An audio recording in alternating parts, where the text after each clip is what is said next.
I'm Jonathan Searcy, an Associate Professor of English at Southern Wesleyan University. We're so thankful you've joined us for the second SWU Literary Festival. This festival was made possible with the support of SC Humanities, a not-for-profit organization that inspires, engages, and enriches South Carolinians with programs on literature, history, culture, and heritage. The South Carolina Arts Commission itself receives support from the National Endowment for the Arts. Our theme for this year, for last year, for every year until we stop getting good work from the state's high school and college students is this: South Carolina, real and imagined. For the inaugural SWU Literary Festival, I chose as the festival's epigraph T.S. Eliot's oft-quoted lines from Little Gidding. We shall not cease from exploration, and the end of all our exploring will be to arrive where we started and know the place for the first time. The purpose of this festival is to allow South Carolina's high school and college students to meditate on this state, and then, through the power of their poetry and prose, help us to know this state, the things and people in it, for the first time. Last year's festival happened roughly 2 weeks before COVID-19 hit America in full force. We're still living in the pandemic, with one consequence of its reality being our having to host this festival virtually. In the intervening months, we've had plenty of time to sit and consider South Carolina, from inside our homes or in safely distanced outdoor spaces. We've had time to think about the state's history, the miles it has traversed over the years, and the distance remaining in a journey towards justice it has yet to complete. In this year's collection of poetry and prose, you will hear poems titled Down by the Crick and Passage Through Mountains that consider the external landscapes of South Carolina. You will hear a poem reflecting on what it means to grow up Black in the city of Florence, and an essay about discovering a life-changing teacher in the town of 6 Mile. You will hear a short story about a small girl lost on her grandmother's property in Pickens County, and a fantasy story that turned South Carolina into the setting for a monster chase.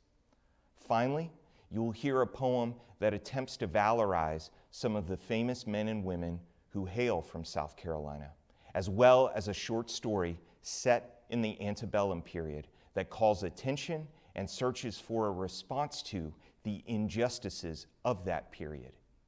I encourage you to listen to the writers from this year's festival well, because if you do, you just might arrive at the South Carolina where you started and find that you know the place for the first time.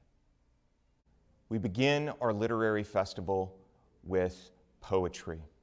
Our first reader is Carson Cullenbaugh, a junior horticulture student at Clemson University who hails from Kennesaw, Georgia.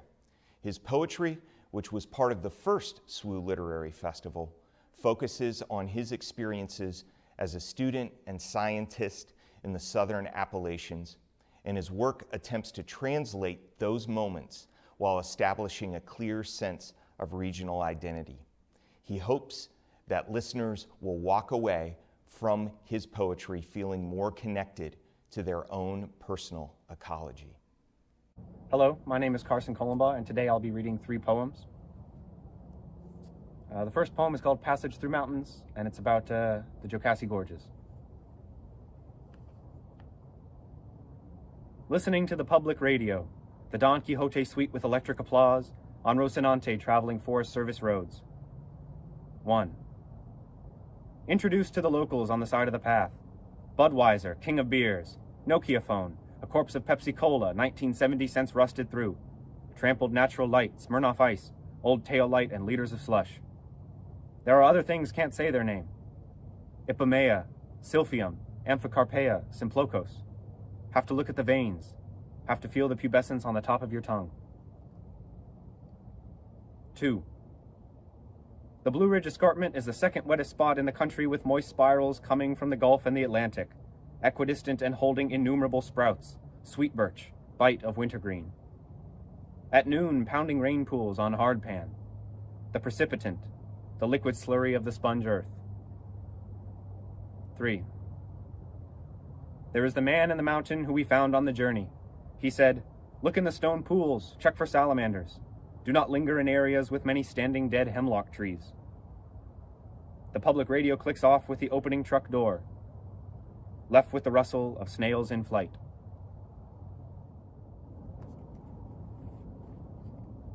This next piece is called Dendrochronology, and it's about doing research on the history of fire in the southern Appalachians. At the foot of the tree there is a lip, and there is a lip beyond that. Each turn marks the fold of fire in season gone by. Some toss cigarette in 1948, the lightning of the last century, burning branches of Virginia pine thrown about by Cherokee hunters in their deerskin pelts. I am told each time the cavity closes it holds pitch, and sometimes that pitch keeps those gaping scars alive and well even after the slough of bark and moss have reduced these woods to sweet black powder. Eating beef sticks by the telephone tower. The hawks search for lunch through the sweeping gropes of fog. This third piece is called Persistence of Memory, and it's about the old site of the Russell family homestead on what is now Highway 28. This was one of the Cherokee lower towns in what is now South Carolina during the 17th and 18th centuries. This was a busy Appalachian farmstead in the late 1800s and early 1900s. This is a roadside stopover on Highway 28 that flanks the Chattooga River. It was the smallest of the lower towns in 1721 when it appeared as Chattooga, with only 90 inhabitants in that year's British census of Cherokee towns. You could hear the laughter of children playing in the creek, lowing cattle and clucking chickens as they searched for food. Where years ago I loaded inner tubes for an 8-hour float beneath old rope and kudzu monoliths. Was on a made trading path that crossed the Chattooga River and connected lower towns in what is now South Carolina to what is now Georgia and North Carolina. Built a small house in 1867 and enlarged it 3 times over the next 40 years to accommodate his growing family and guests. Is paved for 6 feet and fenced in to prevent F-250s with logging equipment from crushing the old front porch. Shows that the town was largely abandoned by 1740. Flocked to the area that is now Highlands, North Carolina to escape the hot South Carolina summers. Is fit with a broken barn, snakeskin pinned between old slats of board, empty rooms, nails dark like charcoal and soaked moss of springhouse. Accounts of expeditions to this area in 1760 to 1761 do not mention it. Was a welcome sight when they rounded the curve and spied the large house. Has no firing, no hides, no echo of voices between twigs of heirloom walnut branches. Where the last Cherokee to live here sold his land in 1816. Where the Russell family provided overnight lodging and good home-cooked meals for weary travelers. Where I tie my nylon shoelace against the muddy bank of the Spring Creek. Coneflower, purple clover, and rust.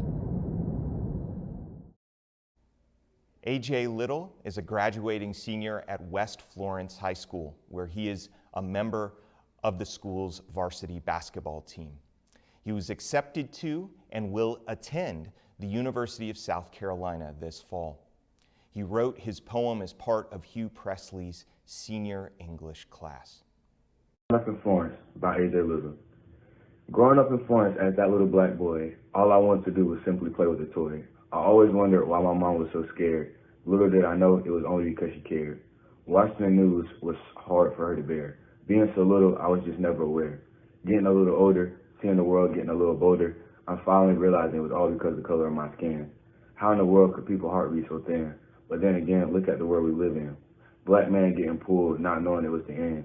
It started happening so much that they came up with the Black Lives Matter trend. And that's life, growing up in Florence as that. Carlton Payne is a senior history and literature student at Southern Wesleyan University, and he hails from Salem, South Carolina. His poetry focuses on the history of South Carolina, and his work attempts to create a timeline of South Carolina heroes. He hopes that listeners will walk away from his poetry with a sense of pride in the men and women who lived in South Carolina. South Carolina heroes. We are Carolina's heroes. We defended her from foreign invaders. We are worth more than zeros. We are South Carolina's crusaders. Andrew Pickens is my name. The Cherokee call me the Wizard Owl. The safety of Carolina is my aim. I hope to stop the British on the prowl. My name is Francis Marin. I was given the name Swamp Fox. For Carolina, I am very caring. For the British invader, I wish them smallpox. Catherine Morberry is my name. I warned the militia the British were nearby. Death to the British was my aim. At Cowpens, I served as a spy. Matt Jolly is my name. I was despised by many northern aggressors. The last thing many of these invaders knew was jolly. I wish death to all these suppressors. Joe Hooper is my name. I was one of the most decorated war soldiers. It is for Carolina I fight, not for fame. In the midst of the protest, I placed the burden on my shoulders. We fought for Carolina's future. We knew these invaders should not succeed. That is one thing that we are sure. It is for South Carolina we bleed. Ben Wyatt is a senior media communications student at Southern Wesleyan University. He's also studying digital writing and publishing and Christian studies. Ben hails from Clemson, South Carolina. Ben's passion and calling pertains to the power of storytelling, and his poetry reflects this calling. He hopes listeners, especially his fellow Christians, will allow his poetry to challenge them and make them carefully consider their own stories and how they see the world. Conventional. Conventional. My traditions oppose conventional behavior like the repurposed fabric I drape over my skin. This was not made for me. Stand out, tradition. Beholding is becoming tradition. Trade your way to the top. Black socks revolutionize my friends around my autumn red mop crop tops. Convection. Bake me to perfection. It never happens. Can't get the recipe right until I'm already in the oven. My tradition. Didn't rise enough. Dry. Too sweet. Interesting. Strange. Unconventional, at least. The yeast didn't work for me. I'm falling out piece to piece, draped over the countertop. Down by the creek. Did I make the wrong choice? If this is right, why does it feel so wrong? A cute little guy just squiggled up to me. You would know what to call it. Skink or salamander. He stares at me like you did. One soul to another. Anxious, yes, but there nonetheless. We are right for each other in this moment. Neither of us could accept the water we were swimming in or where it came from. Paris Mountain Water Company. Wet leaves smacked together against an unturned stone, dammed up, and it felt good. Back when we got summer breaks and didn't know we were gay, there's so much we didn't get, so much I didn't do. College parties, matching costumes, apple orchards, and autumn colors. Oh, to do the things you loved to do. You looked to me. But I was caught up in the smudges of the mirror. You waited, and I sat, stagnant in the lake, wading my way back to red clay stains where I knew it was safe. We never even said, I love you. I would have meant it. At least as far as my broken understanding of love can reach. When I hear the rings of love around the corner, I run for cover. We never should have met. My victim, my baby. Scary movies and Halloween won't be the same without you. Scurry down with the shocking sunset. Please go. The burden of knowing you're there, thinking of me. Unbearable. And I know better than to hope to see you again, which is why it's so painful to see you go. I blink, and you're gone. Black and white. What is right? What is wrong? What is good? What is evil? What is winter? What is South Carolina? What is God? What am I? What is gay? What is straight? What is hate? What is love? What is church? What is sex? What is light? What is dark? What is red? What is blue? What is she? What is he? What is young? What is old? What is dead? What is alive? What is loud? What is not heard? What is need? What is want? What is big? What is small? What is free? What is a slave? What is hell? What is the kingdom of God? What is sunshine? What is rain? What is alone? What is together? What is clean? What is ruined? What is a lie? What is truth? What is right? What is wrong? Our lone student essayist is Victoria Hudson, a freshman at Southern Wesleyan University. She hails from 6 Miles, South Carolina. Her short essay titled "The Joy of Knowledge" focuses on her experiences in education and why she aspires to become an elementary school teacher. She hopes the listeners will walk away from her piece understanding the importance of the teacher's role in every child's life. The joy of knowledge. I believe in every child's ability to learn.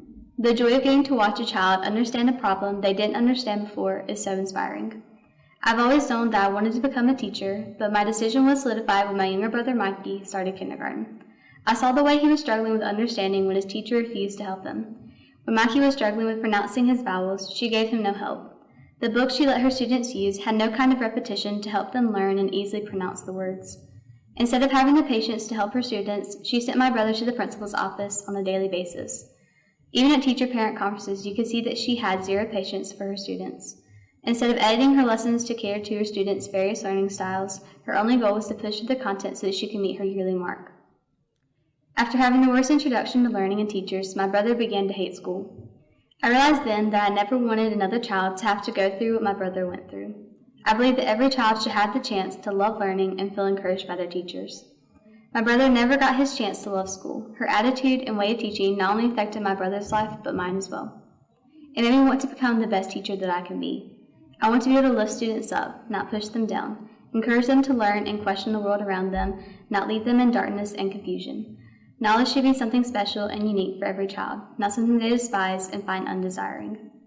As the years went by, it was soon my next youngest brother Colby's turn to start kindergarten at 6 Mile Elementary. At first, I was really nervous that Colby's teacher would be as bad as Mikey's and turn his beginning love for learning to hate. But after meeting Miss Marsico, I was amazed to see the difference in Colby and Mikey's lives. She had immense patience for her students and their parents. Every lesson seemed to incorporate the various learning styles to make it easier for her students to learn. Her kindness and passion for teaching brought joy and made learning easier and enjoyable for her students. Miss Marsico soon became my inspiration for the teacher that I hope to one day soon become. She's everything a child could imagine for the perfect teacher and more.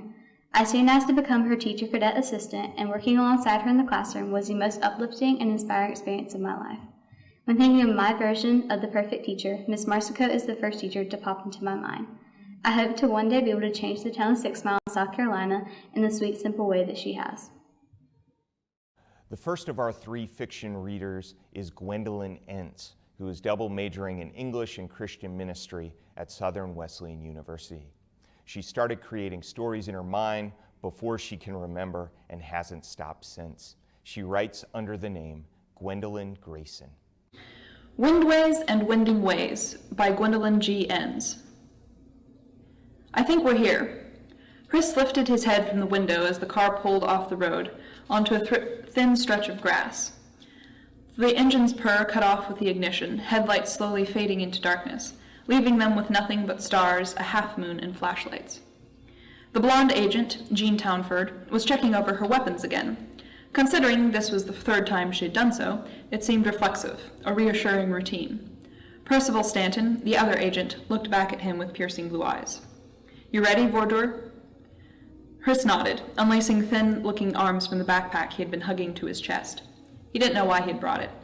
It wasn't like he had seriously thought he was going to have time to do biology homework while out on his internship. Letting the bag fall to the hatchback's floor, he grabbed his baseball bat from the seat beside him, rubbing a finger over the wards and spells etched into the dented, scratched-up steel surface. Not quite as polished as the agents with their rim locks, but it was his, and he knew how to use it. He hopped out of the car into the winter night, pulling on his gloves. The safety vest issued him by the Corporation of Extra-Normal Creatures and Activities was already on, under his coat.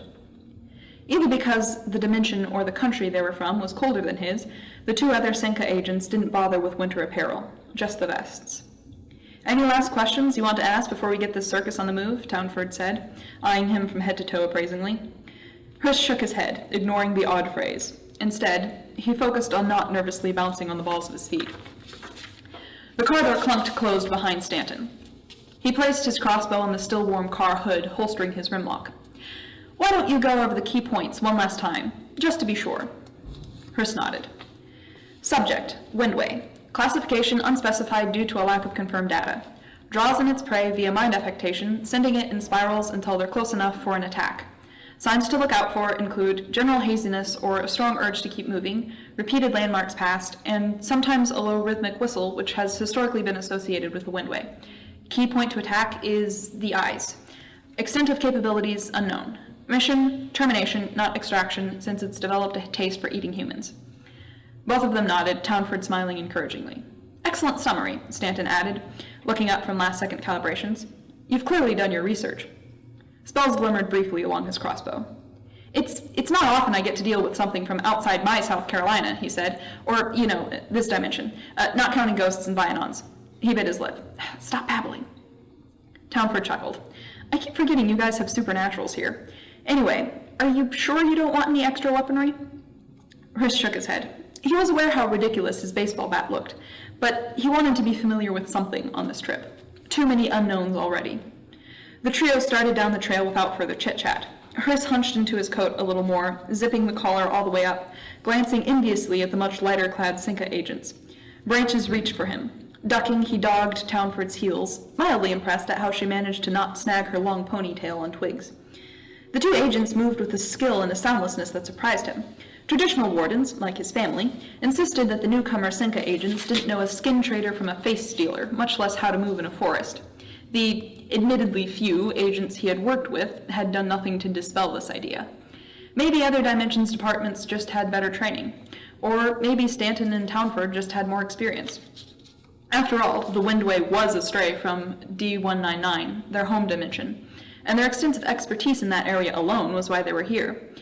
As they moved silently along the narrow path, winding through gray trunks of leafless trees, the two were in constant, unreadable communication. He almost ran into Townford twice, when Stanton paused to further inspect something that Chris couldn't see from his vantage point. But those two always stopped, started, and moved in sync. He wondered if his dad or his grandmother would approve of them. Probably not, he thought ruefully. It doesn't matter how competent they are, they're still Senka. And, as Graham is fond of saying, wardens and them don't mix any more than old skins and new wine. The half-moon gleamed through a latticework of twigs and tree boughs, and they had flashlights, only used when necessary. Those bits of brilliance only highlighted the blackness of everything else. Up ahead, the path split into two. Both sides vanished into darkness, enshrouded in smoke made of shadows. With the same wordless communication, the agents split smoothly. Townford headed right. Stanton motioned him to the left.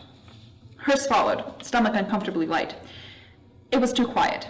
The occasional rustled leaf sounded like a grove full of cottonwoods in a windstorm. It was uncanny.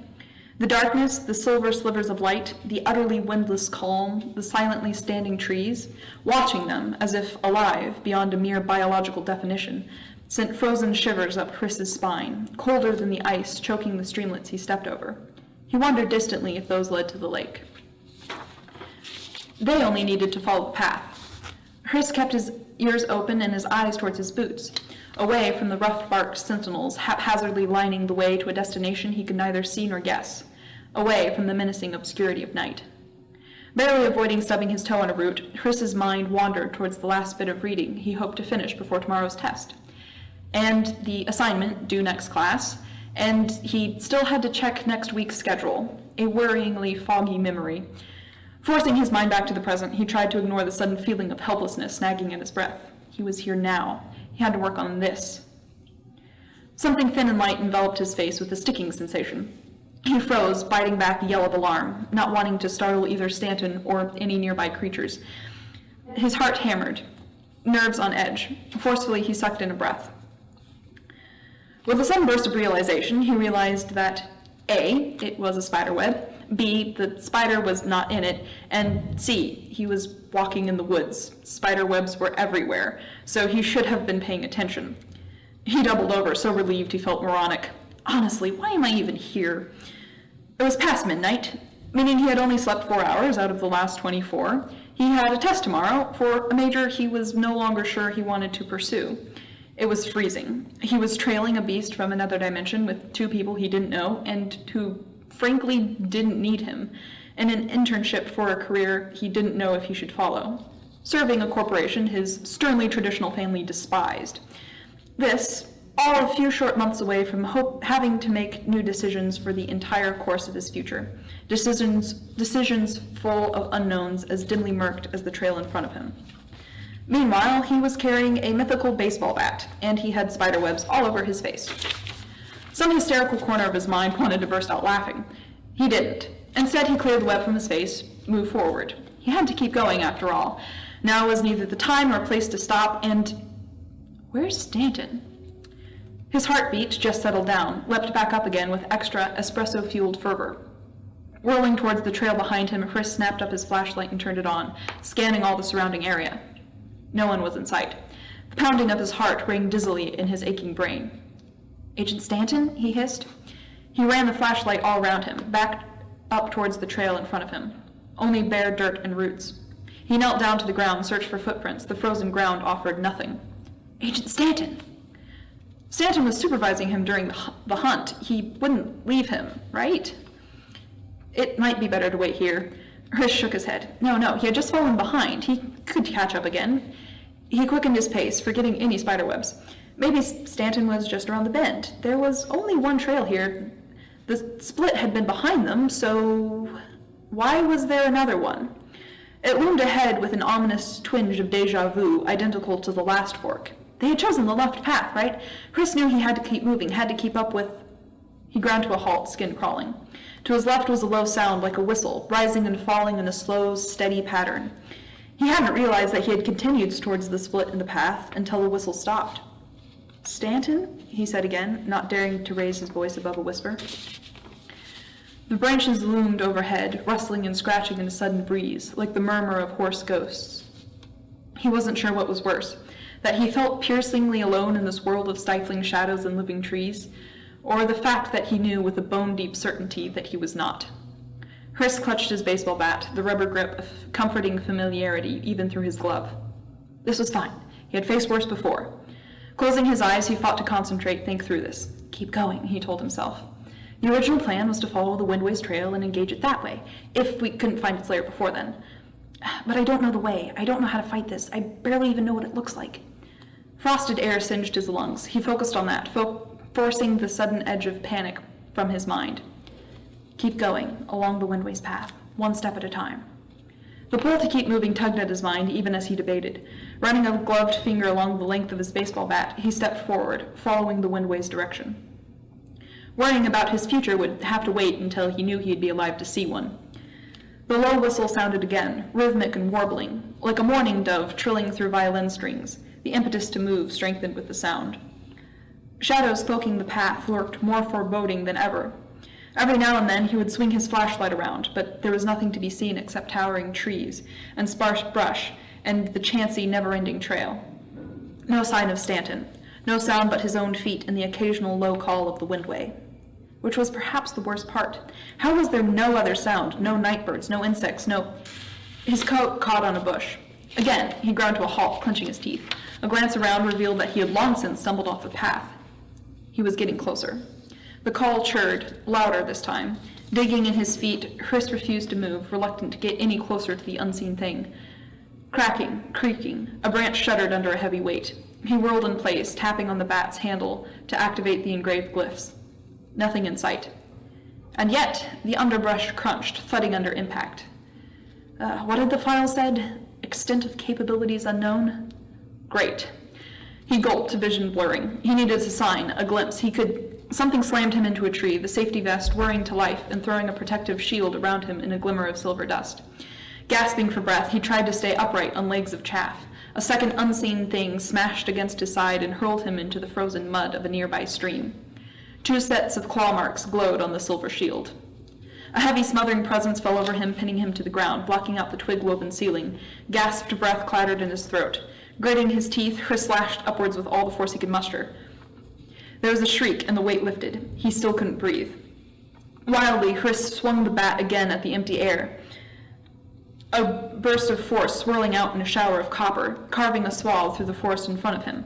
The mythe blade bit into the tree beside him with little effort despite his shaking hands.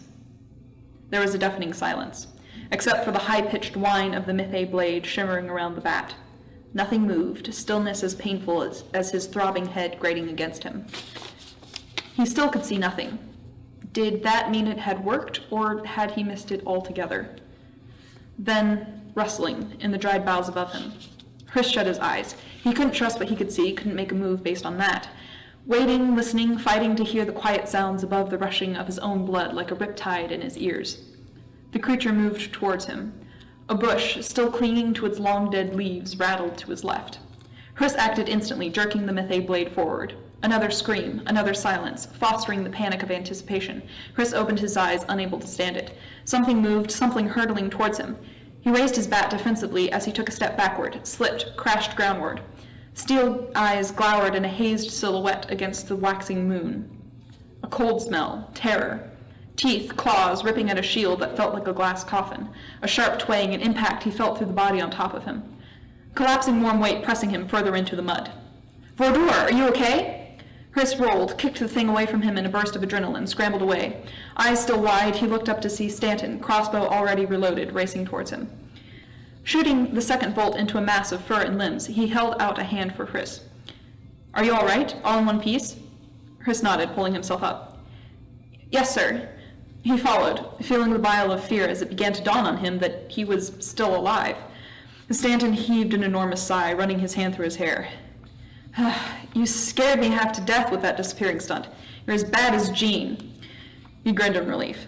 I mean that as both a complaint and a compliment. You did a number on the windway by yourself. He pointed to the thing on the ground, a mass of mud, dark fur, and blood, with 2 crossbow bolts sticking out of it. A rank smell Chris hadn't noticed before made him wrinkle his nose. He nudged it with his toe. The long body flipped over, thick furred tail still twitching. Is that it? Chris asked, half disbelieving. He could see 2 deep cuts from his mythe blade, one across its unnaturally huge eyes. But it was smaller than he had imagined. The 6-limbed body was smaller than a coyote. Stanton nodded. You always think they'll be bigger when you can't get a decent visual. Are all windways that way? Windways, wherries, leechers? You'll find a lot of things seem harder to handle than they actually are. Unknowns always bring more fear than they merit. Chris chewed his lip thoughtfully, mind spinning through dozens of answers and questions. How do you deal with unknowns, then? You always shoot them with a crossbow? Chris could feel Stanton staring at him searchingly. Only works occasionally, he said slowly. Otherwise, you take it one step at a time, dealing with what you do know, and what you don't will reveal itself in due time. Work with what's in front of you at the moment, right? Exactly. Stanton clapped him on the shoulder, grin returning. For a new intern, you did a fantastic job. I certainly did worse on my first few field tests. He took a deep breath. Now, let's find Jean and get back to your dorm. Chris smiled, feeling lighter than he had in a while. Yes, sir. I need to get some sleep before my test tomorrow. The woods were still plunged in as nebulous a darkness as ever. But he noticed, as he helped Stanton drag the Windway's carcass back to the car, that there was just enough light to see by. Carly Hickson is a sophomore at Charleston Southern University. She's an English major with a writing emphasis. Her short story setting is Hunting Island, and the story focuses on the relations between the inhabitants of a fictional estate. She hopes that her work conveys a sense of hope as her characters struggle to deal with familial expectations and the burdensome reality of the antebellum period, while finding comfort with each other. Hi, my name is Carly Hickson. I'm a sophomore at Charleston Southern University, and my short story is titled A Light That Flees. It's based off the Hunting Island Lighthouse, and it's a beautiful landscape that I just wanted to write about. Thank you so much for selecting my story. It was the end of March when I first met him. His hair appeared scraggly and disheveled. Now it was neatly combed back, parted to the right side of his head. His dirty blonde hair left his blue eyes shimmering, his entire aura radiating brightly. Perhaps it was the warmth I felt growing between us, or maybe it was just the light coming from the lantern centered in the room. He and I would meet at the top of the lighthouse every night to avoid my father's watchful eyes. Mr. Edgeworth, my father, disagreed with mine in his relationship. Yet I never truly cared for his opinion. The only matter of his that I carried in my heart was what he once said to me. These estates will be yours one day. You have a lot to learn. My father didn't understand my oddities, and he commented on them frequently. My newest abnormality was the taste in the company I kept. The boy swept away my thoughts as he locked his pinky with mine. He whispered my name as the sleeves fell an inch down his arms. He wore a button-up that was too big for his lean figure. The hem fell to his thighs, and the rolled-up sleeves kept falling to his wrist. He had undone the top two buttons in hopes that I could view his clavicle, which I supposed was fine. Whenever I moved too close to him, undesirable pictures flashed through my mind. The crack of a brown leather whip meeting dark features, my father's countenance sneering down at me, and the lowly frown my former handmaiden used to wear. It seemed my father and previous caretaker would always rule over my thoughts. I was helpless in their reach, and not even my love could free me from their clutches. Unbeknownst to me, a string of tears left my eyes before I could stop them. I saw his ocean eyes widen as the sun slanted on my cheeks, catching the water before they fell from me. I tried to apologize, but he shook his head, effectively silencing me. These ruthless individuals may have ensnared my rational beliefs, but he took care of my heart. For that, I would always be thankful to him. Wet thumbs slowly lowered to my chin, lifting me up to look at him. He forced me to take in the sight of him, and I did so willingly. I wanted to keep looking at him, as he was the only source of happiness I had. Beyond the walls of my home, I could be free with him. That knowledge, that feeling he gave me, was my greatest treasure. It was when he became close to me that he finally stifled my fears. I remember the first time I met him. My father and I had just arrived at Crescent Well Estate for the first time. Mr. Edgeworth was already making plans to convert the mansion into a plantation's homestead. He owned two lands, one down south in Georgia and in this location in Hunting Island. He hadn't planned to expand his business in South Carolina, but an opportunity presented itself to him. My father was a skilled gambler, always looking for a card game to ignite his excitement. One day in early March, he came across a tavern in Charleston where young men were making promises they couldn't keep in a game of poker. With their inhibitions completely stripped by the bourbon in their hands, they bet their chips ostentatiously. One man bet his prized steed, one man bet over 25 slaves, and one bet his younger sister, ostensibly. I found it hard to believe someone could make such a proclamation and fulfill it. The last person, a younger man named Thomas Wright, bet his entire estate. My father, still sober from traveling, inquired about his offer, to which Thomas provided the key and tossed it onto the school table. Mr. Edgeworth quickly cleared the pot, leaving the entire group in awe. When it came time for him to choose his prize, the Crescent Well Estate was the ultimate. Feeling sorry for the arrogant heir, my father offered him an administrative position. Thomas was to be a farmhand. He would have a chalet at the edge of the farm, and he was to survey and organize slave activities and shifts. Upon hearing the offer, he chugged his pride and begrudgingly agreed. Upon approaching the main doors to the house, I basked in the architecture. White stone and bleached bricks made up the three-story complex. A massive staircase led to the large doors and deck that surrounded the second story. Looking back, I noticed a white bridge in the distance that led to the marshes. Behind the curtains of Spanish moss, I saw a small gazebo. I knew quickly that that would be my favorite place for reading Jane Austen's works. Flowers and bushes stretched against the land, almost like a labyrinth of spring. This place was well loved, and I planned to continue caring for it. When the doors opened, we were met by Thomas himself. Dark circles fell into the bags under his eyes, and his tie was thrown loosely around his neck, and it appeared as though he had emerged from a pigsty. He glared at my father, who brushed past him without hesitation. When our eyes met, his gaze softened for a moment. In a sloppy gesture, he extended his hand to meet mine, shaking it. He looked unappealed by my lace gloves. Thomas Wright, he introduced himself brusquely. I presume that you are Miss Edgeworth? He dropped my hand without warning, and it fell limp against me. A part of me was apprehensive of his mannerisms, but it soon crossed my mind that this was the man who was bested by my father. Of course, he'd be furious at my father and, at the very least, miffed at his associates. As I stood at the door and recounted my father's story of the game, I couldn't help but release a quiet laugh. Ah, so you're the nitty-naughty ninny-hammer who lost his estate, I teased, unable to contain my growing amusement. Thomas couldn't look as thrilled. What did you call me? He asked, eyes wide, with his elbows extended to the top of his forehead. His expression was even more comical. I brushed off his question and changed the subject quickly. I wanted to be sensitive, as I was sure the young man did not want to relive his humiliation further. I inquired about his family. They must have been displeased to hear about their son's failed venture. They've passed, he murmured. I almost didn't hear him. This estate was my inheritance. They left it to me in hopes I'd turn it into a successful plantation. I didn't. His words washed over me like a thunderstorm. Thunder sounded as he spoke, and I wasn't sure if I heard him correctly. Lightning flashed in the sky as the weight of his words struck me. As he conceded in me, a perfect stranger, about his parents and their expectations of him, I was flabbergasted. I didn't expect to meet an orphan, nor did I expect to make a claim on the fortune left to him by the deceased. I wondered if my father knew. He must have, or else he wouldn't have been so generous to give Thomas the chalet. He wouldn't have been happy in knowing of my father's plans to convert the simple farm into a production of slaves. Thomas acknowledged the change in weather, pulling me from my thoughts.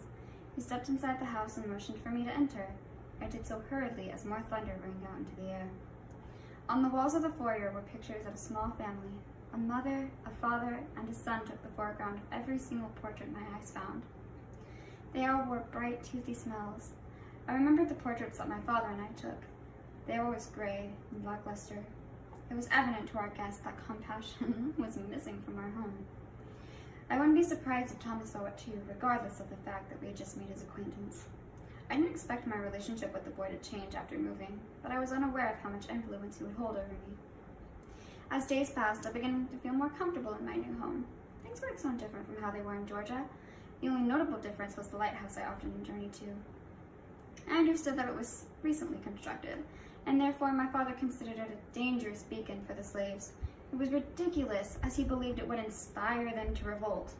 He addressed it as a fleeing light and accosted the slaves who dared to even look at it. The roof of the large structure and the light that shined from it towered over the magnolia trees lighting the edges of Pleasantville. It was hard not to look towards it, but the slaves learned to avoid doing so quickly.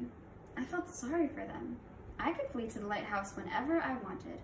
I would always give some half-hearted excuse to my father, informing him that I was going to read or feed the ducks and make my escape to the building.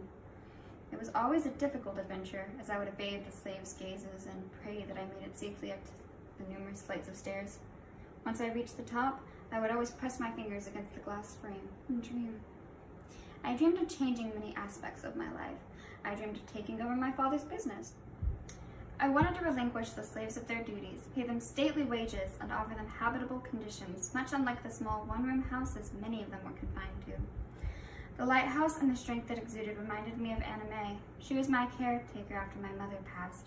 I always set aside a place for my mother in my heart, although Anna May took precedence. It was like comparing a small puddle to the entire ocean. Anna May and I were close, and she was the reason I grew to respect and cherish the hard workers my fathers considered servants. She was old when I was only a child, but she always told me not to be afraid. Her favorite metaphor for me was, ironically, a lighthouse. I understood that was a bit on the nose, given my current circumstances, but I always was elated by her praise. Now that I live near one, I went every night to watch the yellow glow drift over the ocean, the hills, and the trees. It was my safe haven from Mr. Edgeworth's watchful eyes and the rising tensions of the South. It was where I planned for my future when I'd become an advocate for freedom. It was where I tried to reinvent myself every single night. One night, I was reading Persuasions, the last book written by Austen before her passing. Seeing how both protagonists met again after several years of separation and rekindled their love left me hoping for a similar outcome. I often wondered what would happen if Thomas and I met before he and my father did. The young sir was admittedly dapper, though his exterior suffered from the labors of his work. I sometimes watched him in the field, sweat-covered limbs, helping the slaves complete their task. He would laugh at them and share strings of curses with them, all dependent on the jobs Mr. Edgeworth forced on them. If I tried to help, the old coot would undoubtedly call upon a whipping boy, reinforcing the mentality that a lady shouldn't concern herself with manual labor. I was only good for finding a man, becoming pregnant, and securing an heir for my child's legacy. To do so, I'd be forced to wear bows, corsets, and other garments that constricted my breathing. These unpleasant memories were interrupted by the sound of coarse metal shifting over the steel floor. I hid across the room as the door opened, and I hoped my father hadn't just stepped in. I was astonished to find a shorter, lean figure standing over me. "It's only me," he said softly. "Only you?" I asked. I needed reassurance that my anxieties were wrong. "Yes." Edgeworth didn't see me. I stood to meet the boy in front of me, his hair combed neatly to the right. He was wearing a large button-up that didn't quite fit him. He kept fiddling with the sleeves, obviously perplexed by their physics. They kept falling down on his arms, and he would keep rolling them back up. His attempts at fixing his attire ceased when he looked back at me, as I scanned my dress, taken back by the obvious buoyancy of my petticoat. In his eyes, I could tell he was disheartened. My father forced many things upon all those around him. There was no doubt that he affiliated the dress with the idea that I was his too attractive suitor. The blue cotton fabric contrasted against his white shirt and dirt-covered trousers. Still, his appearance didn't bother me, and at this point, Mr. Edgeworth's opinions were no concern of mine. I requested that he look at me, not my dress, and he complied. His ocean eyes, my favorite eyes, met my own. Through some unfound strength, I implored that he did not lose courage in our relationship. My father was elderly, and I expected his health to falter soon. As he grew older, he became more accepting of my quirks, of my relationship with Thomas, and my ideas of a new life. I had faith, albeit small, that there was a way to achieve our goals. If a group of men could work hard and build a structure we took refuge in, and the beacon of light we looked towards at night, then Thomas and I could work hard too. He had learned a lot from working with the slaves. He began to hear their stories and learned a few of their names. He understood their culture and found that they were indeed human, despite the popular beliefs of the state. He found responsibility and gained a deeper appreciation for this home left to him. I promised that upon our marriage, he would take it back, and we would grow together. Whether we had to weather hurricanes, a war, or even the disapproval of many people, we could flee from it all, recoup, and return with a cemented faith. Crescentwell and the hunting lighthouse would be our domain, and we would provide a home for those like us. Thomas had fought off my fears without knowing it, and through our firm belief in each other and God, we would present how to build anew in the South. This was the beginning of our reconstruction. Over 100 feet above the sea, we found love and a light that flees. Olivia Keaton is a freshman English major at Southern Wesleyan University. She hails from Seneca, South Carolina. Her story is a fictionalized account of her own experiences growing up in the upstate. She loves having the opportunity to share her writing and hopes that it will help her listeners look back on their own childhood memories with fondness. An everyday adventure. Emma slipped her chubby little hands into the pockets of her hot pink jacket. Winters in the foothills of South Carolina could get surprisingly cold. Leaves crunched under her feet as she made her way through the small patch of woods behind her grandmother's Pickens County home. She looked up at the tall pine trees towering over her and began to wonder whether or not she would be able to climb one. How hard can it be? She thought aloud. Of course I can climb a tree. After spending several minutes trying to find the perfect tree, she started her ascent. She reached up to the lowest branch and tried to pull herself up. Climbing a tree was harder than she thought. She struggled to get her feet off the ground and eventually just gave up. Who likes climbing trees anyway? She brushed her hands off and was off to her next adventure. Soon, Emma found herself at the edge of a ravine. It was fairly shallow, but still deep enough that the 7-year-old couldn't jump down without risking a broken ankle. She walked along the ravine's edge until she made it to a point where she could safely climb in. She slowly made her way down the naturally formed ramp and began to explore her newfound territory. As she walked along, something caught the child's eye. It was a hole in the side of the ravine, a large one. Emma was fascinated with her discovery. It reminded her of the bear cave she had seen in picture books. She just stood there for a moment in a daydream-like state, wondering what creature called this hole home.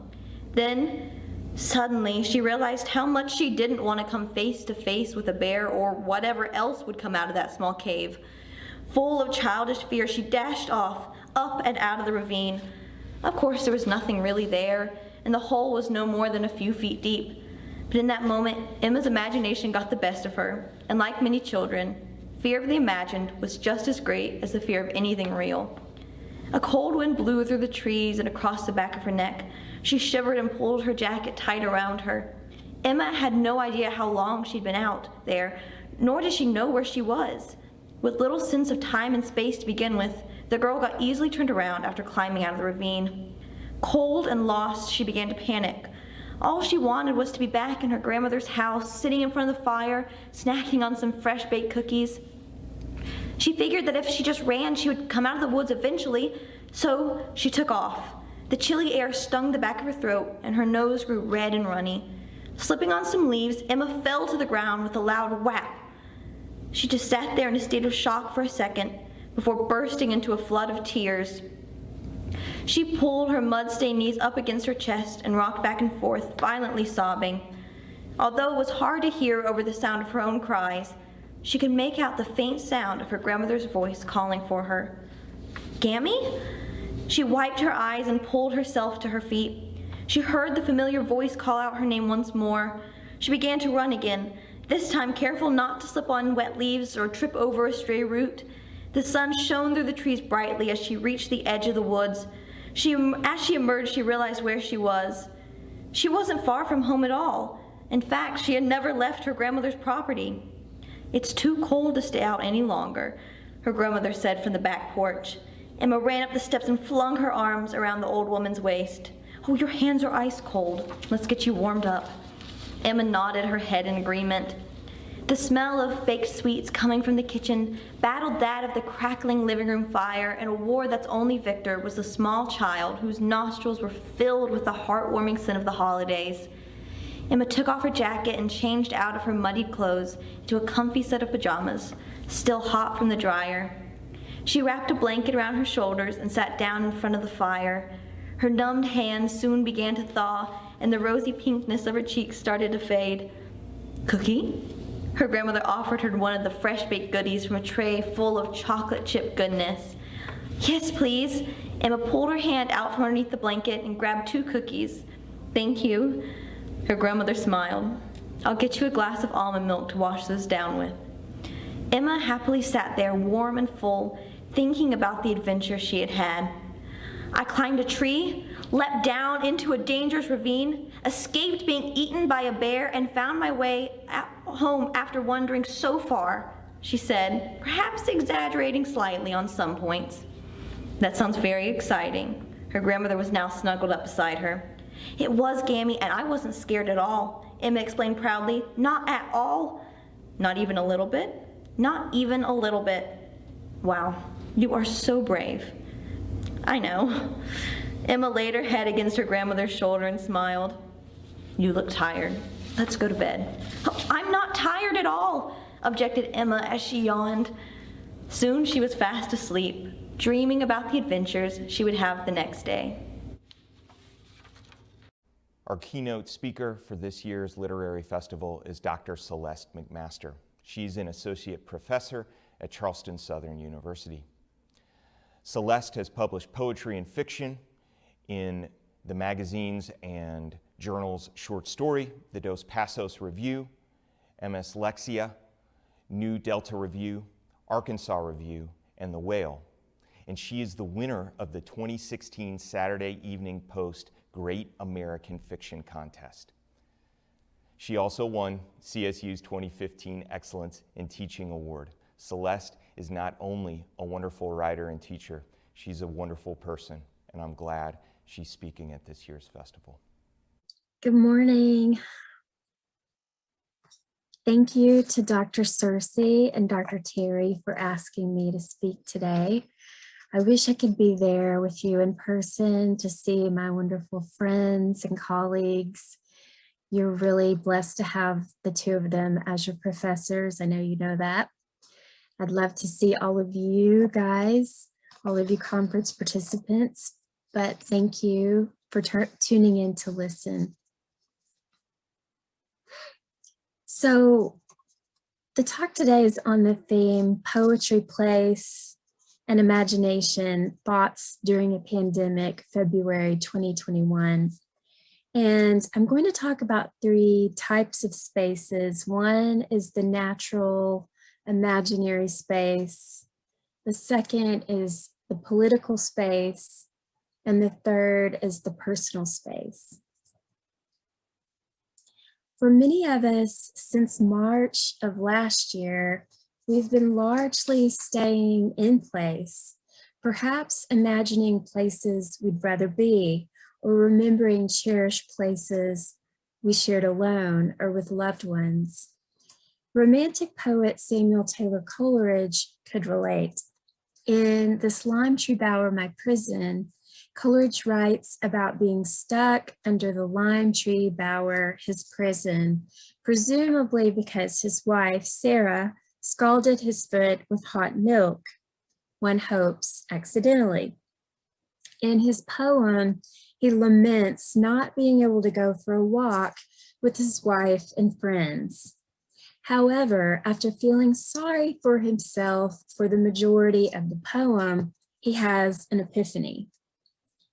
Sometimes 'tis well to be bereft of promised good, that we may lift the soul and contemplate with lively joy the joys we cannot share.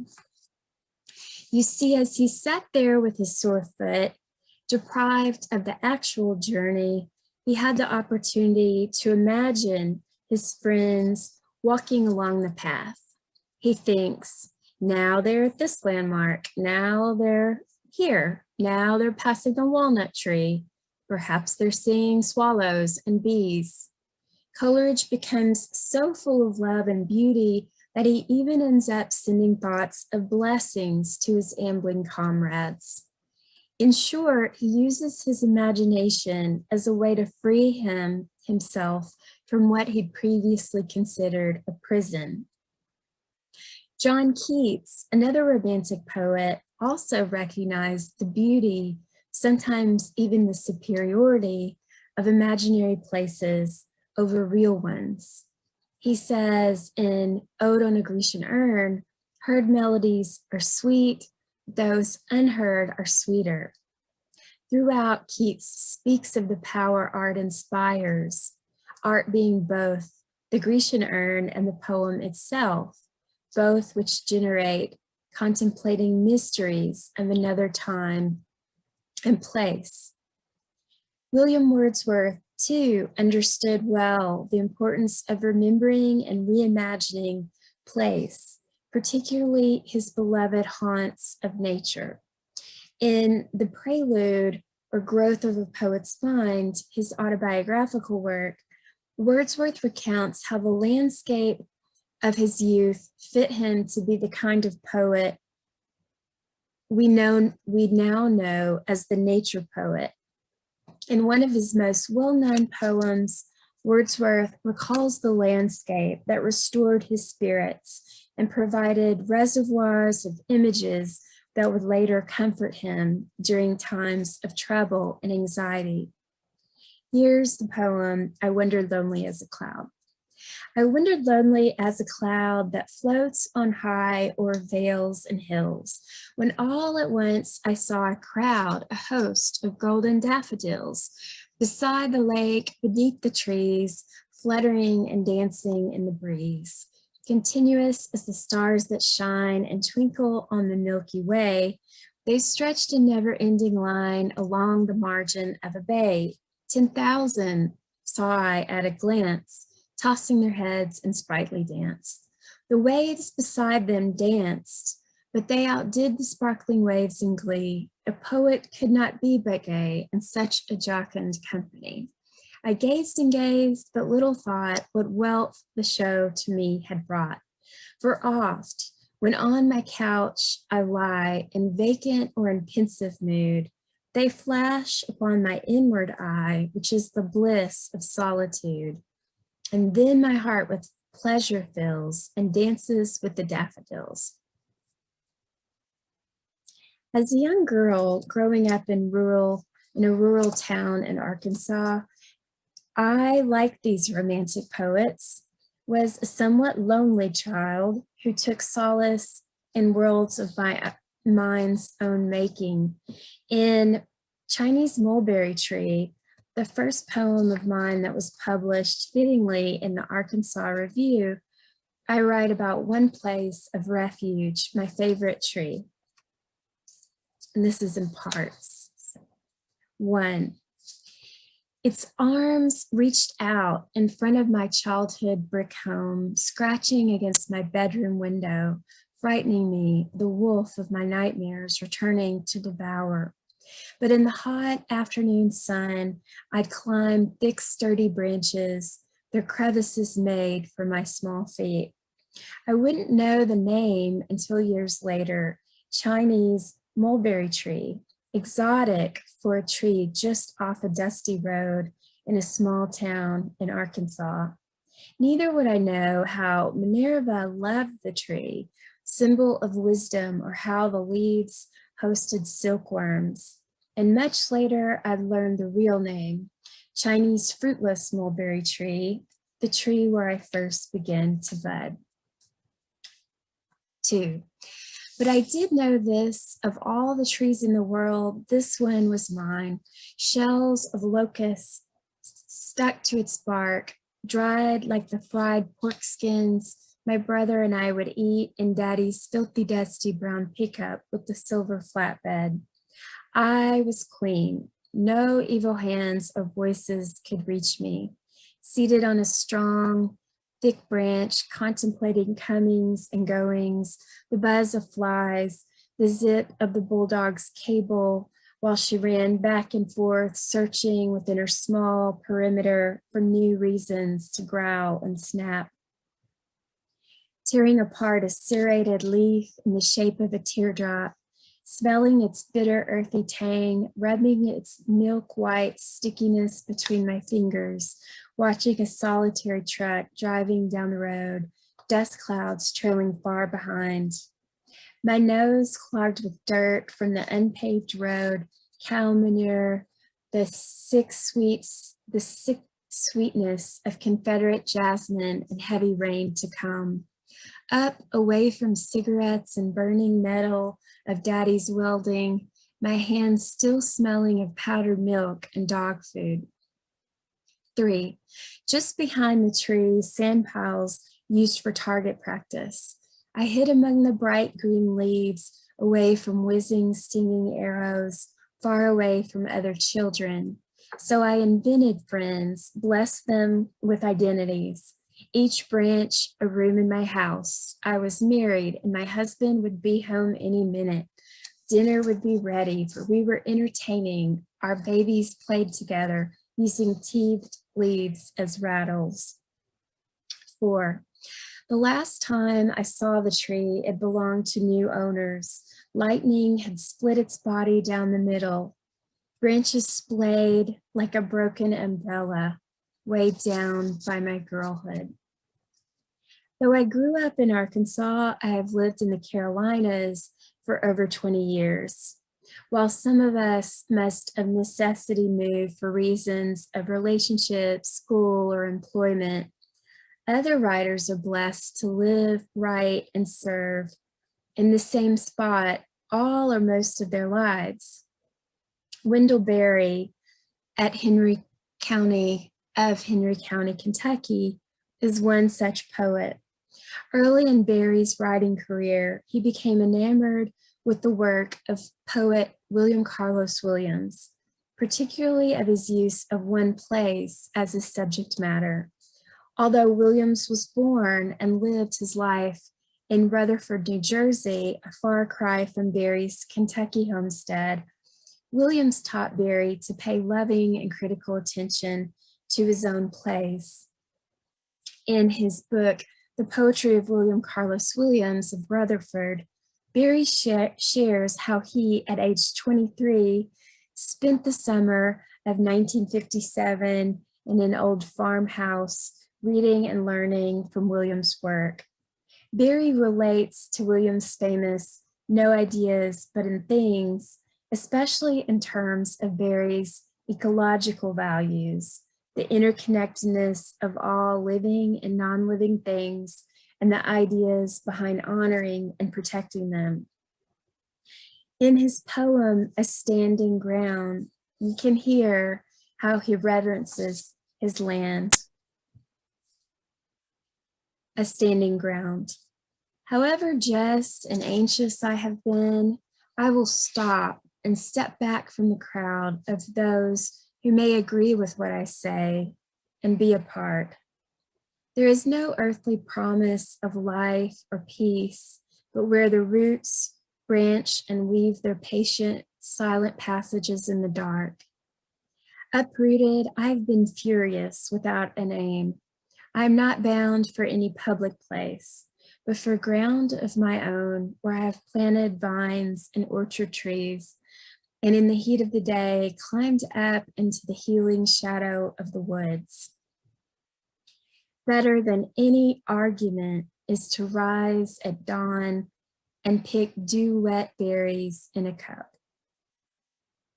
While Berry, whose mother, even in his infancy, read to him the Romantic poets, by the way, while he writes poems exclusively about his native land, Richard Hugo, in his book Triggering Town, doesn't agree that we should merely write what we know.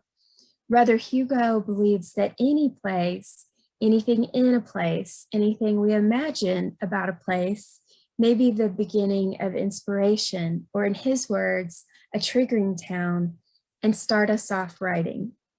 His stance is that creativity flows more freely when we're not wedded to a place, when we don't know the intimate details of one's hometown and its history.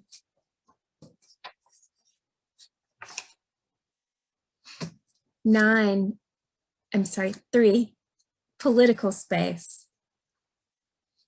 Romantic poet Percy Bysshe Shelley believed in the revolutionary power of poetry to change the course of history. In Defense of Poetry, he boldly states, "Poets are the unacknowledged legislators of the world." For a while now, we've not much seen this in action. However, my hope is that poetry is making a political comeback. At the inauguration of President Joe Biden, for example, Amanda Gorman delivered her poem, The Hill We Climb, where she reminded us of our broken history and of the hard work we have ahead. We were also reminded of the importance of place as a shared inheritance when Jennifer Lopez knocked it out of the park when she sang, "This land is your land, this land is my land." When you love a place and its citizens, you recognize and address what's wrong in that place. You speak out against injustices around you. Poet laureate Joy Harjo, in the first section of her poem, Conflict Resolution for Holy Beings, instructs us. Recognize whose lands these are on which we stand. Ask the deer, turtle, and the crane, Make sure the spirits of these lands are respected and treated with goodwill. The land is a being who remembers everything. You will have to answer to your children and theirs. The red shimmer of remembering will compel you up the night to walk the perimeter of truth for understanding. As I brushed my hair over the hotel sink to get ready, I heard, by listening, we will understand who we are in this holy realm of words. Do not parade pleased with yourself. You must speak in the language of justice. Not only do we celebrate the loveliness of our country's places, but we also must call out its wrongs. Natasha Trethewey's poem Incident is one example of a poem that calls attention to racial injustice. The poem is a pantoum, by the way, a fixed form that includes a specific repeating pattern of lines. Trethewey's repetition conveys the trauma of living and remembering her family being threatened by the Ku Klux Klan. We tell the story every year, how we peered from the windows, shades drawn. Though nothing really happened, the charred grass, now green again. We peered from the windows, shades drawn, at the cross, trussed like a Christmas tree, the charred grass still green. Then we darkened our rooms, lit the hurricane lamps. At the cross, trussed like a Christmas tree, a few men gathered, white as angels in their gowns. We darkened our rooms and lit hurricane lamps, the wicks trembling in their fonts of oil. It seemed the angels had gathered, white men in their gowns. When they were done, they left quietly. No one came. The wicks trembled all night in their fonts of oil. By morning, the flames had all dimmed. When they were done, the men left quietly. No one came. Nothing really happened. By morning, all the flames had dimmed. We tell the story every year. Through her use of Christian and Christmas imagery, Trethewey points to the gruesome contrast of a message of a loving Savior. In my own poem, Interference, Atkinson County, Georgia, I explore a different kind of iniquity, that of animal cruelty. The poem was inspired by a news article from Atkinson County, Georgia, that profoundly bothered me. We all saw the manipulation of her body, the torque of torso and limbs. What power must have forced her into this position? Out of season, the policeman said. The doe's head, legs, neck, duct taped to the black metal folding chair, backed against the street sign, thin cigar placed in the side of her mouth, orange plastic glasses across her eye. What boys designed this harness of color, of vinyl and glue? It must have taken more than one of them to dress her just shot body in that fluorescent green vest. It must have taken more than two to bend her just shot body to the angle of their smiles. She looks nearly alive, eyes shut, trying and failing to break out. Ears splayed, head turned, resisting. I smell her fear, a flesh warm and wounded. Did she sniff the danger, the beer? Did she stomp to warn her babies, her mother eyes, gold bright and blind from cameras, flashlights? Lord, resurrect her body, cut loose the tape, let her haunt. May the boys smell beer and blood, feel the cold metal chair, the bullet in the chest. May they see the deers, then themselves, the deers themselves, themselves, the deer. the deer themselves, in the chair, strapped in the chair, in their dreams, in their minds, every day, every night, for the rest of their lives and beyond.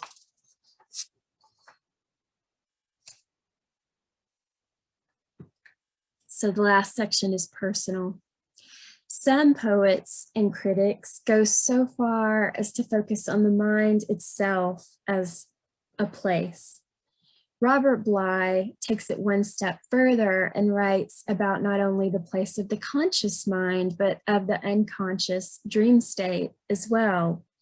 In Bly's book, Leaping Poetry, he discusses associative poems by writers of various countries and cultures.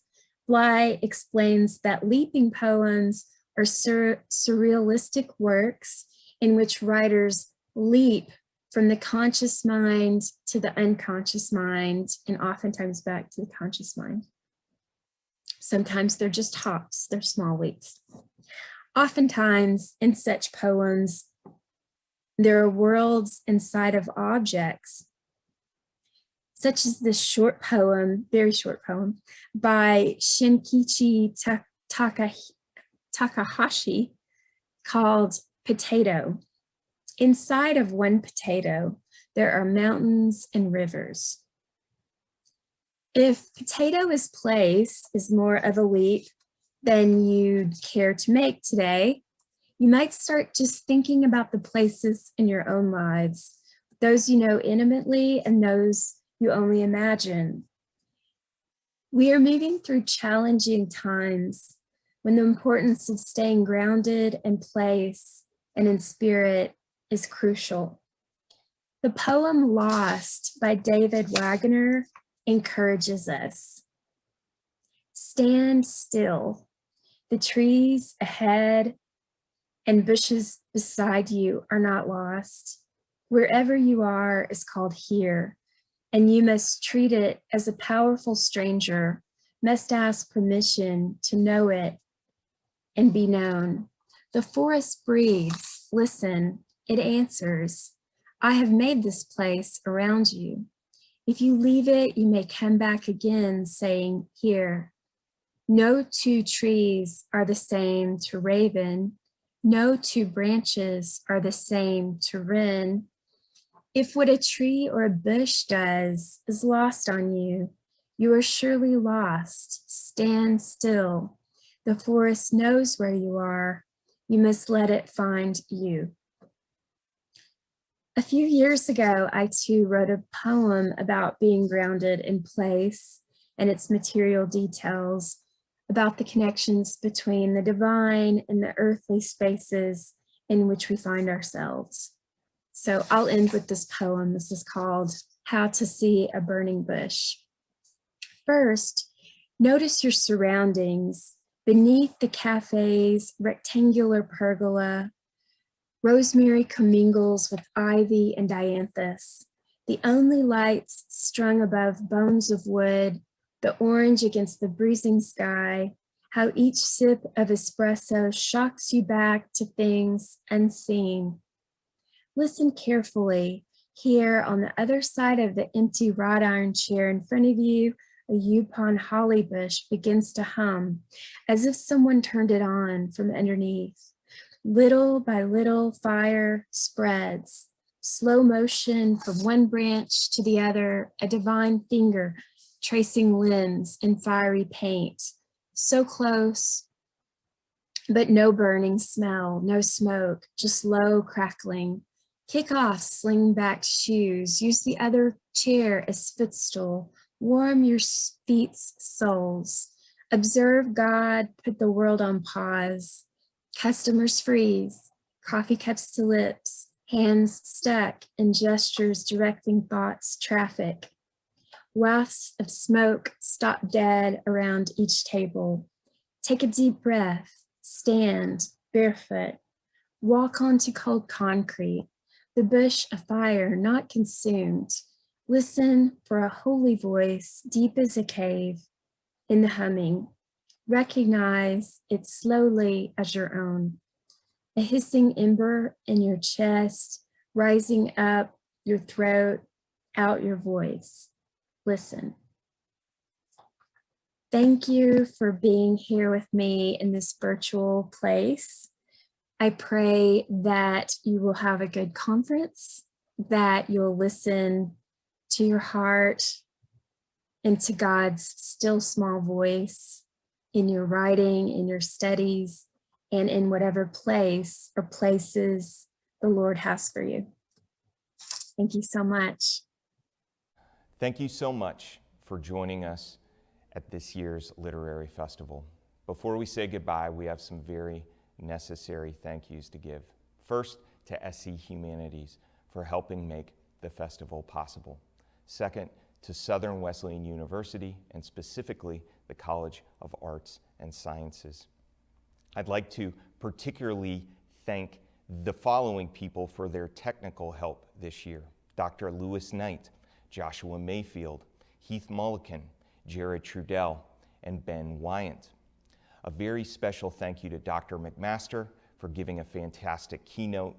A thank you to our flexible and noteworthy poets, essayists, and fiction writers. And a thank you to the teachers and professors who encouraged their students to submit work this year. There is more in this state than has been captured, even in this year's phenomenal festival. And we hope you'll join us next year as we continue to explore South Carolina, real and imagined.